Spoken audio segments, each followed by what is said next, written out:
Shalom, salam damai sejahtera buat kita semua umat-umat Tuhan dimanapun berada pada siang hari ini. Semoga semuanya dalam keadaan sehat, baik-baik saja dan dalam keadaan tetap bekerja, tetap jaga kesehatan saudaraku sekalian Tuhan. Saat ini kita akan belajar satu tema yang sangat penting yang harus dilakukan oleh umat-umat Tuhan, hamba-hamba Tuhan, ataupun jemaat-jemaat Tuhan dimanapun berada.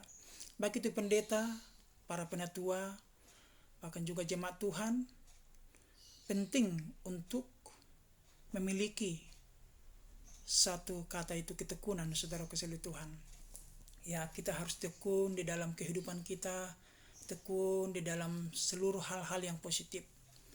Baik, saudaraku yang dikasihi oleh Tuhan, tekun, kata tekun dalam bahasa Indonesia adalah berkeras hati, atau sungguh-sungguh dalam bekerja, sungguh-sungguh dalam belajar, dan sungguh-sungguh dalam berusaha alias pantang menyerah. Ya, berkeras hati dalam hal yang positif, keras hati dalam hal yang positif. Ya, pantang menyerah, ulet tekun gitu ya, tidak mau digoyahkan oleh apapun. Saudaraku, orang Kristen harus memiliki ketekunan. Mengapa? Karena ketekunan merupakan salah satu kunci untuk mendapatkan hasil yang diharapkan. Saudaraku yang dikasihi oleh Tuhan, hamba-hamba Tuhan yang berhasil adalah hamba-hamba Tuhan yang memiliki ketekunan. Pendeta-pendeta yang berhasil, saudaraku, adalah pendeta-pendeta yang tekun untuk memberitakan Injil. Nabi-nabi di perjanjian lama mereka berhasil dan sukses di dalam Tuhan adalah karena mereka tekun untuk menjalankan perintah Tuhan. Hakim-hakim dan raja-raja di Israel, raja-raja yang sukses, misalkan Salomo, Raja Daud, dan lain-lain. Kenapa mereka berhasil? Karena mereka memiliki ketekunan, saudaraku sekalian Tuhan. Ketekunan sangat penting ya. Orang yang tekun maka dia akan berhasil, saudaraku. Orang yang memiliki ketekunan maka dia akan kuat untuk menjalani visinya, saudaraku sekalian Tuhan. Orang yang tidak memiliki ketekunan, saudaraku, maka dia akan menyerah di tengah jalan. Saudara yang dikasihi Tuhan, di sini ada 6 ketekunan yang harus kita miliki sebagai orang percaya, saudaraku. Keenam ini ada tertulis di Alkitab. Mari kita bahas satu persatu. Mari kita simak, ada 6 ketekunan dalam Alkitab yang harus kita miliki. Yang itu, yang pertama, bertekun atau tekun dalam iman. Yang pertama adalah bertekun dalam iman. Di dalam Kolose 1 ayat 23 dikatakan, sebab itu kamu harus bertekun dalam iman, tetap teguh dan tidak tergoncang, dan jangan mau digeser dari pengharapan Injil yang telah kamu dengar dan yang telah dikabarkan di seluruh alam di bawah langit, dan yang aku ini Paulus telah menjadi pelayannya. Saudaraku yang dikasihi oleh Tuhan, Paulus berkata seperti ini, saudaraku, dalam Kolose 1 ayat 23.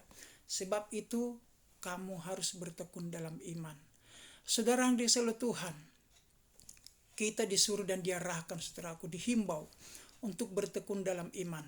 Karena iman adalah kunci untuk bisa mengalahkan dunia ini. Orang yang kuat imannya, maka dia tidak akan pernah meninggalkan Tuhan. Orang yang kuat imannya, dia tidak akan pernah menikah dengan orang yang beda iman, saudara sekalian Tuhan.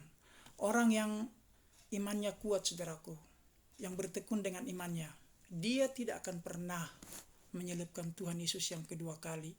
Dia tidak akan pernah berbuat yang tidak disukai oleh Tuhan. Saudara sekalian Tuhan yang dikasihi oleh Tuhan, bertekun dalam iman adalah salah satu kunci kita untuk bisa berjalan tetap di dalam Tuhan. Kalau dikatakan, saudaraku, di dalam 1 Yohanes 5, siapakah yang bisa mengalahkan dunia selain dari orang yang beriman, saudaraku? Hanya iman yang bisa mengalahkan dunia. Kita bisa tetap teguh di dalam Tuhan itu karena iman. Tetap tekun di dalam iman. Karena iman itu, saudaraku, yang membawa kita nanti ke dalam surga. Firman Tuhan berkata, ketika aku datang, adakah aku mendapati iman di bumi? Oleh sebab itu, saudaraku, bertekunlah dalam iman supaya kita tidak bisa digoyahkan oleh ajaran-ajaran asing, saudaraku. Ajaran-ajaran palsu yang mulai saat ini banyak, saudaraku. Kita akan tetap kuat karena kita bertekun dalam iman. Ingat, saudaraku, pengertian daripada iman. Iman adalah dasar dari segala sesuatu yang kita harapkan. dan bukti dari segala sesuatu yang tidak kita lihat. Jadi kita tidak pernah melihat Tuhan secara kasat mata, tetapi dengan iman kita lihat, saudaraku, Tuhan itu ada. Kita tidak pernah melihat hasil doa kita secara kasat mata, tetapi dalam iman kita percaya bahwa doa kita sudah dijawab oleh Tuhan. Saudara-saudara Tuhan, mari bertekun dengan iman. Ya, mari bertekun dalam iman. Kita melihat, saudaraku, begitu ada beberapa teman-teman kita yang tadinya pendeta atau mungkin pelayanan meninggalkan Tuhan gitu, saudaraku. Kenapa? Karena dia tidak bertekun dalam iman. Tidak kuat, saudaraku. Karena apa? Dia tidak bertekun dalam iman. Saudaraku, saya mau ngajak semua para pemirsa channel yang diberkati oleh Tuhan, mari kita bertekun dalam iman. Itu yang pertama. Yang kedua, saudaraku, ya, ketekunan apa yang kita miliki supaya kita bisa kuat di dalam Tuhan ini, saudaraku. Yang kedua adalah tekun atau bertekun dalam kesalehan. Saudaraku, kesalehan adalah ketaatan dan kepatuhan dalam menjalankan ibadah dan tidak ada cacat celah dalam menjalankan ibadahnya. Saudara yang dikasihi Tuhan, kesalehan ini adalah bagian yang kedua di dalam ketekunan yang harus kita lakukan, saudaraku. Kenapa? Karena, saudaraku, kesalehan itu adalah salah satu hal yang disukai oleh Tuhan, ya. Patut menjalankan ibadah, saudaraku, taat menjalankan ibadah, taat dalam berdoa, taat dalam membaca firman Tuhan, saudaraku, saudara Tuhan, ya. Kita harus rajin, saudaraku, beribadah dalam arti, saudaraku, memuji Tuhan, menyerahkan hidup kita sepenuhnya kepada Tuhan, ya. Kita tidak hanya beribadah dengan rutinitas, saudaraku, tetapi hati kita, pikiran kita, dan jiwa kita semuanya tertuju kepada Tuhan. Coba kita baca di Ayub 2 ayat 9, dikatakan seperti ini. Maka berkatalah istrinya kepadanya, masih bertekunkah engkau dalam kesalahanmu? Kutukanlah Allahmu dan matilah. Saudaraku, istri Ayub ini ketika mereka keluarganya ditimpa oleh masalah yang luar biasa, saudaraku, maka kita lihat Ayub ini adalah salah satu orang yang tekun di dalam kesalehannya, saudaraku, ya. Anak-anaknya 10-nya mati semua, hartanya termasuk ternaknya yang ribuan dirampas orang, saudaraku, dan rumahnya juga terbakar, saudaraku. Tetapi dia berkata, masih bertekun gitu, ya. Dia masih tetap beribadah, dia tidak menyalahkan Tuhan, saudaraku. Di dalam semuanya itu dia tidak menyalahkan Tuhan. Dia tetap beribadah kepada Tuhan, ya. Beda dengan istrinya, saudaraku. Istrinya berkata, kutukilah Allahmu dan matilah. Saudaraku, saudara Tuhan, di hari-hari ini, saudaraku, kita harus bertekun dalam kesalehan, dalam kebaikan, kekudusan, saudaraku. Bertekun dalam kesalehan supaya kita layak di hadapan Allah. Kita lihat, saudaraku, orang yang tekun dalam kesalehan kepada Tuhan, hidupnya beda, saudaraku. Bukan dalam harta, tetapi dia hidupnya sehat-sehat, saudaraku, ya. Hidupnya baik-baik saja, bahagia, damai sejahtera, dan penuh sukacita, saudara kasih Tuhan, ya. Orang yang tekun dalam kesalehan, saudaraku, maka dia akan diluputkan Tuhan dari segala mara bahaya, kecelakaan, ya. Yang pasti dia kesalehan yang benar, saudaraku, ya. Ada juga kesalehan yang palsu, ya. Tetapi Tuhan berkata, saudaraku, di ayat ini adalah ketekunan kesalehan yang benar-benar saleh di hadapan Tuhan. Tidak ada kepura-puraan, tidak ada sandiwara, saudaraku, tetapi untuk Tuhan, ya. Saleh, saudaraku, mari kita hidup saleh. Kesalehan adalah, sekali lagi, ketaatan dan kepatuhan dalam menjalankan ibadah dan tidak ada cacat celah dalam menjalankan ibadahnya. Tekun saat teduh, hari Minggu beribadah, di luar hari Minggu juga ada komsel atau kul dan lain sebagainya. Boleh beribadah di situ, saudaraku, saudara Tuhan, ya. Tekun hati ini, saudaraku, haus selalu kepada Tuhan. Itu yang kedua. Ketekunan yang ketiga adalah kita akan baca di dalam 1 Timotius 13, dikatakan seperti ini. Sementara itu, sampai aku datang, bertekunlah dalam membaca kitab-kitab suci dan dalam membangun dan dalam mengajar. Yang ketiga adalah kita dihimbau supaya kita bertekun dalam membaca kitab-kitab suci. Ini penting, saudaraku, saudara Tuhan, ya. Ada orang, saudaraku, dia sudah melayani, dia sudah berkhotbah, tapi jarang baca Alkitab, saudaraku, saudara Tuhan, ya. Tetapi Tuhan berkata, sampai aku datang, bertekunlah dalam membaca kitab-kitab suci, ya. Salah satu saudaraku iman itu tumbuh adalah ketika kita baca Alkitab. Ya, kita tahu rencana Tuhan di hidup kita adalah ketika kita membaca Alkitab. Iman kita bisa bertumbuh juga saudaraku karena kita membaca Alkitab. Ya, saudara-saudara Tuhan dikatakan sampai aku datang. Bertekunlah dalam membaca kitab-kitab suci. Yang pertama kita baca yang pasti adalah Alkitab saudaraku. Alkitab kita baca, ya. Ini yang utama saudaraku. Baru yang kedua mungkin buku-buku rohani atau mana surgawi, buku harian, itu kita baca saudaraku. Jangan lewatkan satu hari tanpa membaca Alkitab, ya. Pagi-pagi doa, saat teduh bersama dengan istri kalau sudah punya istri, bersama dengan anak-anak kalau sudah punya anak, angkat lagu pujian, terus habis itu baca Alkitab saudaraku. Kita akan lihat perbedaan. Orang yang baca Alkitab itu saudaraku, jiwanya akan dipuaskan saudaraku, ya. Ketika kita membaca Alkitab saudaraku, maka apa yang ada di dalam Alkitab ini yang tertulis itu akan terserap di dalam hati kita saudaraku, di dalam jiwa kita. Orang itu saudaraku selalu Tuhan saya mau katakan orang itu sama dengan apa yang dibacanya. Kalau kita banyak baca Alkitab, hidup kita akan sama yang dengan yang di lambat laun akan sama dengan yang di Alkitab ini. Kalau kita rajin baca Alkitab ini saudaraku, mulai dari perjanjian lama sampai perjanjian baru, maka hidup kita akan sama seperti yang di Alkitab ini. Sebaliknya, kalau Anda banyak baca buku-buku percintaan, sedih, baca-baca buku silat, maka hidupmu akan seperti yang di sinetron itu, gampang sedih, patah hati, ya, gampang kecewa dan sebagainya. Jadi bacalah Alkitab dan buku-buku rohani yang lain gitu saudaraku, kitab-kitab suci, supaya hidup kita makin berkenan di hadapannya saudara-saudara Tuhan. Ya, tidak bohong saudaraku, orang yang rajin membaca Alkitab pasti pikirannya lebih kudus saudaraku. Itu yang ketiga. Keempat saudaraku, ketekunan yang keempat yang harus kita miliki adalah bertekun dalam doa. Ini penting juga saudaraku, ya. Doa itu adalah napas hidup orang Kristen gitu, ya.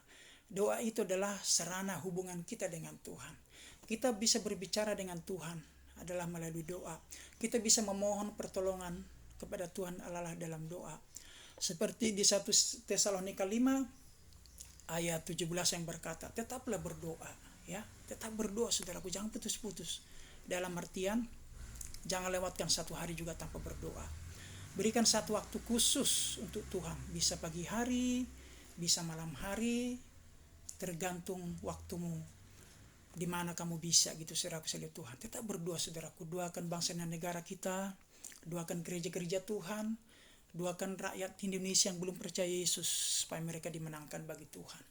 Doa itu akan mengubah hidup kita saudaraku. Doa itu akan mengubah bangsa ini saudaraku. Doa-doalah yang mengubah bangsa ini. Doa-doalah yang memenangkan jiwa-jiwa. Oleh sebab itu saudaraku, mari kita berdoa. Kalau kita membaca saudaraku di perjanjian lama, ada di sana cerita tentang Daud, ya. Daud itu adalah salah satu nabi dan raja di perjanjian lama yang berkenan di hadapan Tuhan, ya. Hanya Daud dikatakan seperti ini. Tuhan hanya berkenan kepada Daud, ya. Saking dekatnya mereka gitu, ya. Daud itu dikatakan seperti ini. Ada di kitab Mazmur, 7 kali dalam sehari aku memuji-muji Engkau. Memuji-muji Engkau. Saudaraku saudara Tuhan, 7 kali dalam sehari artinya 7 kali dia berdoa saudaraku memuji Tuhan, ya.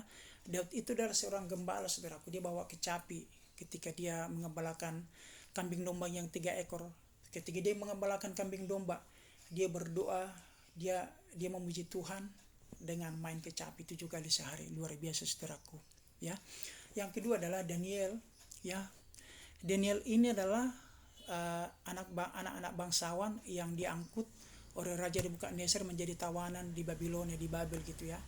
Saudaraku, walaupun dia ada di Babel dalam tawanan, tetapi dia berkata 3 kali sehari dia berdoa kepada Tuhan, menghadap ke Yerusalem, berdoa, memohon kesejahteraan Yerusalem, berdoa buat orang-orang Yahudi yang dibuang di Babel supaya ditolong oleh Tuhan, dilindungi oleh Tuhan, dan tepat pada waktunya Tuhan membawa orang Yahudi itu kembali lagi ke tanah Kanaan. Saudara-saudara Tuhan, doa sangat penting saudaraku. Mari kita berdoa saudaraku. Kita kalau pribadi saya dan keluarga, kita tidak pernah lewatkan satu hari tanpa doa, saudaraku. Kecuali memang sudah capek gitu ya, sudah capek banget atau sakit gitu. Ya, itu pun kita berdoa dengan mengucap syukur kepada Tuhan. Mari tetap tekun dalam doa, karena doa akan mengubah hidup kita, saudaraku. Mengubah keluarga kita, ya. Apapun yang kita minta itu, mintanya dalam doa kepada Tuhan. Itu, saudaraku, ketekunan yang keempat. Sekarang yang kelima. Ketekunan yang kelima yang harus kita ada dalam hidup kita adalah bertekun dalam menantikan jawaban doa. Nah, ini, saudaraku, salah satu hal penting di dalam kehidupan orang Kristen, saudaraku. Di dalam Lukas 1 ayat 13 dikatakan seperti ini. Zakaria dan Elisabet mendapat anak setelah lama menanti dan mereka bertekun dalam doa.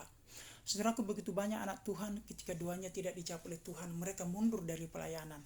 Ketika doa mereka tidak dijawab Tuhan, mereka tidak pernah beribadah lagi, saudaraku, ya. Ketika orang, saudaraku, doanya tidak dijawab Tuhan, lama tidak dijawab Tuhan, mereka menjadi kecewa dan mengatakan bahwa Tuhan itu tidak baik gitu. Tuhan itu tidak ada gitu, dan lain sebagainya, saudara-saudara Tuhan. Ketika orang berdoa buat pekerjaan dan Tuhan tidak menjawab doanya, maka dia kecewa sama Tuhan, kecewa sama hamba Tuhan, tidak pernah ke gereja lagi, tidak pernah berdoa lagi. Tetapi itu salah, saudara-saudara Tuhan, ya. Mari kita tetap bertekun dalam menantikan jawaban doa, saudara-saudara Tuhan. Doa kita sudah dijawab Tuhan. Jawabannya ada 3. Yang pertama, langsung dijawab. Yang kedua, dijawab tapi tunggu dulu. Yang ketiga, tidak dijawab, saudaraku, sama sekali. Tetapi kita percaya, saudaraku, kita yakini satu hal. Ketika kita saat ini berdoa kepada Tuhan, doa kita itu sudah naik dan Tuhan sudah menjawab. Kita cuman tunggu kapan Tuhan memberikan jawaban itu, saudaraku. Ada begitu banyak teman-teman kita, saudaraku, karena lama jodohnya tidak diberikan oleh Tuhan, maka dia pacaran dan menikah dengan orang yang beda iman, saudaraku sekalian Tuhan. Sungguh sangat disayangkan, saudaraku sekalian Tuhan, ya. Berdoalah dengan benar dan nantikanlah jawaban doamu dengan sabar. Tuhan pasti memberikan jawaban yang terbaik sesuai dengan doa kita dan iman kita, saudaraku sekalian Tuhan. Yang keenam, yang terakhir, saudaraku, ini sangat penting buat kita semua orang-orang Kristen yang mengasihi Dia. Bertekun menantikan kedatangan Tuhan yang kedua kali. Di dalam Wahyu 3 ayat 10 dikatakan seperti ini. Karena engkau menuruti firman-Ku untuk tekun menantikan Aku, maka Aku pun akan melindungi engkau dari hari pencobaan yang akan datang atas seluruh dunia untuk mencobai mereka yang diam di bumi. Saudaraku yang disilat Tuhan, yang terakhir adalah tekun menantikan kedatangan Tuhan yang kedua kali. Ini kenapa kita harus penting menantikan kedatangan Tuhan yang kedua kali? Itu sangat penting, saudara sekalian Tuhan. Kenapa? Karena banyak orang berkata seperti ini, Tuhan masih lama lagi akan datang, ya. Dari dulu juga orang bilang sebentar lagi Tuhan akan datang, mari bertobatlah, nanti kamu masuk neraka gitu. Tetapi sampai sekarang Tuhan tidak pernah datang. Saya mau katakan, saudaraku, oleh karena itu, saudaraku, mereka tidak sabar menantikan kedatangan Tuhan yang kedua kali. Akhirnya mereka meninggalkan Tuhan, saudaraku. Kembali lagi ke kehidupan yang lama. Berjudi lagi, saudaraku. Mabuk-mabukan lagi, main perempuan. Narkoba lagi, saudaraku. Karena mereka berkata, Tuhan masih lama akan datang. Nantilah ketika aku sudah tua, aku akan kembali bertobat gitu. Saudara, saya mau katakan, kita tidak tahu Tuhan itu mau datang besok, malam nanti, atau minggu depan, saudaraku.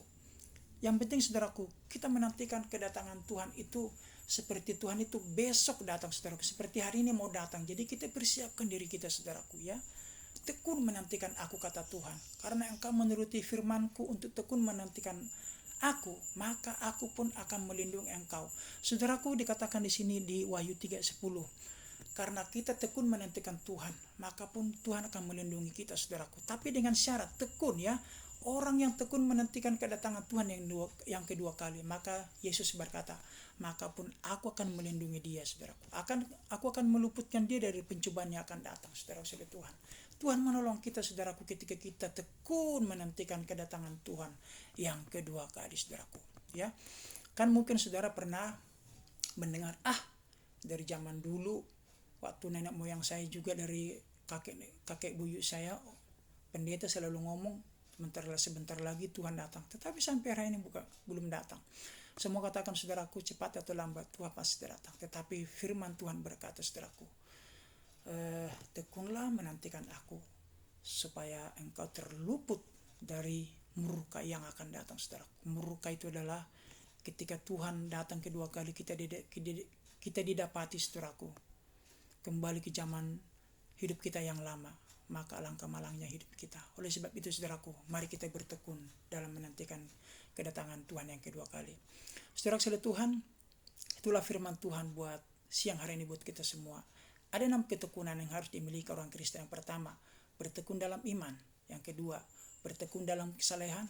Yang ketiga, bertekun dalam membaca kitab-kitab suci. Yang keempat, bertekun dalam doa. Yang kelima, bertekun dalam menantikan jawaban doa. Yang keenam, bertekun dalam menantikan kedatangan Tuhan yang kedua kali.